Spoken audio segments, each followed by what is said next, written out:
এখানে এর কনস্ট্রাকশন যে বেসটা ছিল, বেসটা প্রায় নষ্ট ছিল। এই বেসের সাথে এর যে অ্যালাইনমেন্টটা সঠিক হচ্ছিল না, যার কারণে এখানে আমরা বেসের অংশবিশেষ এখান থেকে ভেঙে ফেলা হয়। অংশবিশেষ ভাঙার পরে এখানে যে এই বেসগুলো ছিল, এই বেসের সাথে আলাদা করে প্লেট, এই প্লেটগুলো নষ্ট হয়ে গিয়েছিল। এই যে এর অংশবিশেষটা এখনো অনেকটাই নষ্ট, আর এইগুলো আমরা নতুন করে ওয়েল্ডিং করে দেওয়া হয়েছে। এই নতুন করে ওয়েল্ডিং করার পরে এখান থেকে সিভিলের কাজগুলো করা হয়। সিভিলের কাজ মোটামুটি শেষ হওয়ার পরে এটা কিউরিং টাইমে দেওয়া হয়েছে।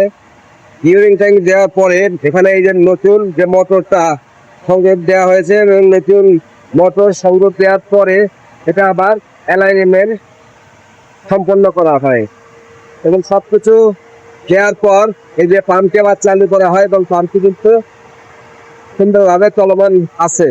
এই বেসের সমস্যার কারণে এটা বহুদিন বন্ধ ছিল, এবং এটা বর্তমানে সুন্দরভাবে এখন চালু হয়েছে।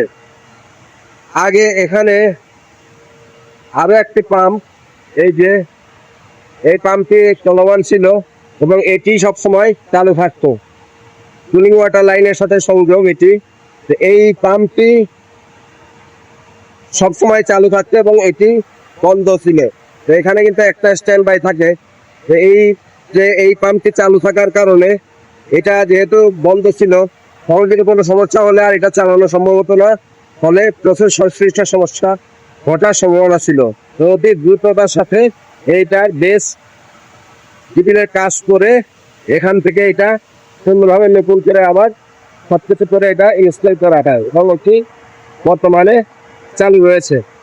এভাবে এই যে বেস রিপেয়ারিং ওয়ার্কস করে, এবং এটাতে এই বেসের সমস্যার কারণে এটা ভাইব্রেশনটা বেশি হতো, এবং এর ভাইব্রেশন বেশি হওয়ার কারণে এটা অ্যাম্পিয়ার বেশি নিয়ে এটা কিন্তু ট্রিপ করতে। এই বেসের কাজ করার পরে সেই সমস্যাটা দূরীভূত হয়েছে, এবং মেইনটেনেন্স কাজটা সুন্দরভাবে সম্পন্ন হয়েছে।